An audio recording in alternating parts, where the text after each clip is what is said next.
What's up, everybody, and welcome to a brand new episode here at Hack Your Finances. Today, we're diving into why we didn't close on a second rental property, and we'll be breaking down some of the numbers to help you identify the difference between a good deal and a bad deal. Let's go.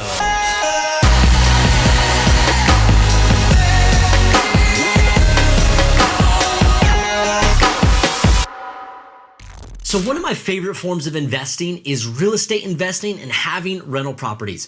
There are so many benefits when it comes to the long-term nature of holding a property that cash flows, and it's an appreciating asset that'll grow over time. And so if you're interested in real estate and real estate investing, feel free to check out our video on how we got our first rental property by clicking the link in the description or the link above, and you can hear our story and practical steps that you can take to start your journey to become a real estate investor. And so just this last week, we were able to check out a 2-bed, 1-bath house that met a lot of the criteria we're looking for in our next rental property. So we decided to write up an offer, and just hours before getting accepted, we decided we shouldn't move forward and decided not to close on the house. And in today's video, we're gonna break down some of the numbers and the analysis we did that helped us determine that this property wasn't for us, because sometimes the best investment is the one you didn't take. And before we dive in, take 3 seconds and hit the like button for the YouTube algorithm. 1, 2, 3, click. Okay, let's go. And although there are so many numbers and different key points that you can look at when trying to decide if a rental property is a good fit,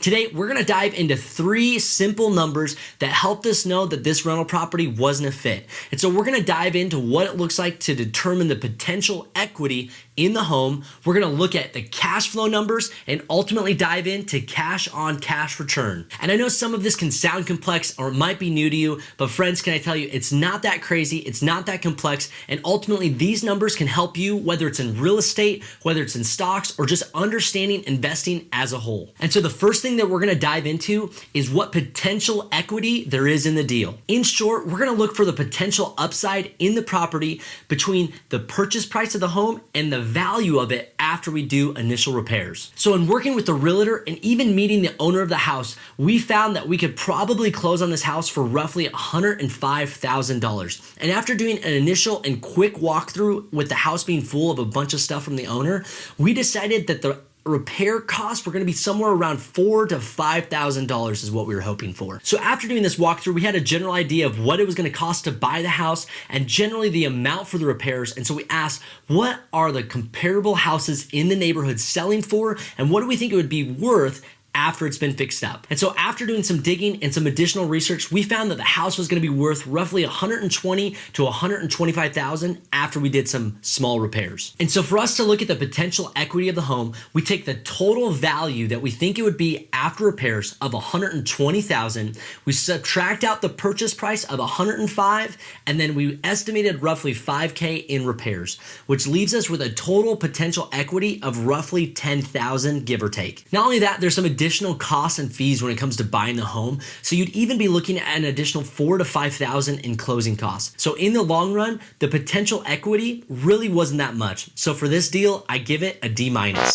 Now, this doesn't kill the deal for me, but it definitely doesn't sway me towards yes. But the reality is that equity gain is only one part of the equation we're looking at when we're looking at buying another property. And the second thing we'll do is break down potential cash flow. So to determine your potential cash flow, you're ultimately taking your estimated rental amount minus your estimated or anticipated monthly payment for the property. So after doing some initial digging and some research and looking at other rentals in the area, found that the estimated rate for a rental like this one in the area was about $1,000 to $1,100 a month. And once again, these are just estimates, and I always encourage people to be conservative when it comes to their analysis, because it's important to know if those numbers are ultimately going to make you upside down on the deal. So now that we have an estimated rental amount, it boils down to what's our anticipated monthly cost to own the house. And the reality is your monthly cost is going to boil down to every person's unique situation, because some of the key factors are how much money you're putting down, what what your interest rate is, and even the length and term of the loan. And so for our situation, we were able to lock in a rate that was right around 3.375% for a 30-year loan with 20% down on this property. And this leads to a monthly payment of $670 a month, which is including interest, your principal, your taxes, and your insurance. And another part of the equation for us specifically is that we're trying to keep a lot of cash on hand. Just with a lot of the uncertainty and potential question marks with the future, we want to be able to have cash to be able to take advantage of opportunities that might be coming up on the horizon. So with that in mind, we decided to leverage part of this deal with a HELOC or a home equity line of credit. And specifically, we would use this line of credit for some of the closing costs, some of the renovations, and just a portion of the down payment for a total of roughly $15,000. And so by using this HELOC, the home wouldn't cash flow for about the first year as we tackled it down using all the margin in our monthly budget. So by breaking down the numbers for the first year, we wouldn't cash flow on the home as we paid off the HELOC. And then after that, we would be having $1,000 every month in rent. And then we'd have our $630 monthly payment for the mortgage, leaving us with a total of $330 in cash flow every month, or ultimately leaving with just under $4,000 in cash flow for the year. Now, like I said, we're gonna stay high level in this analysis. And I know there's a lot more that can go into that number when you think about CapEx, putting away money for vacancies, or even just big repairs and things like that that you need to keep in mind. But this is just a high level overview. And with that cash flow, I ultimately grade the house at a B+.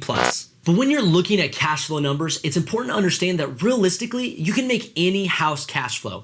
If you pay 100% cash for every property, it's going to cash flow the total amount of rent, which is why it's important that we dive into this last number, which is your cash on cash return. And for this last one, it's exactly like it sounds. We're looking to find the interest rate or the rate of return on the cash you have invested in the deal. So generally, this will be taking your annual cash flow versus the total amount that you have invested in the deal, and specifically the cash that you have invested in the deal. So generally speaking, this will be your down payment, your closing costs, and any renovations or additional repairs you have to make. And so for this property, we're ultimately looking at 20% down, which is $21,000. We had a $4,000 estimation in repair costs, and then ultimately had an additional $5K in closing and additional fees, bringing us to a grand total of $30,000 invested in the house.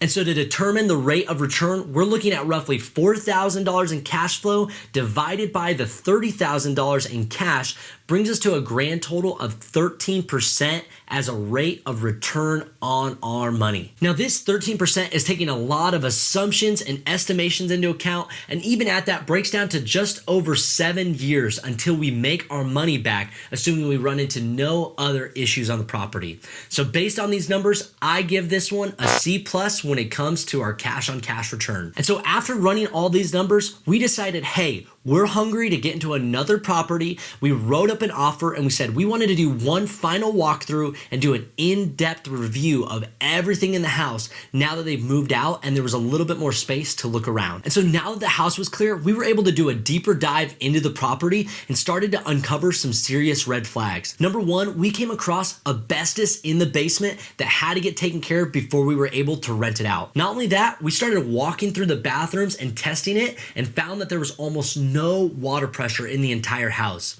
And lastly, we uncovered some foundation issues that would need to get fixed, whether it was that year or at least in the soon coming years, because it was continuing to deteriorate even more. And so after leaving that walkthrough, we said, hey, let's keep an open mind and let's dive into what the cost would be to fix some of these things. And after doing some research, we found that it was going to be an additional $15,000 to $20,000 to take care of the asbestos, to potentially repipe the house, and even start diving into the foundation issues. So after taking this additional cost into account, we looked back on our numbers and we said, hey, the potential equity on this deal is zero, if not a net loss. Now, the cash flow number basically stays the same, but when we look at the cash on cash return, at best, we're looking at less than 10%.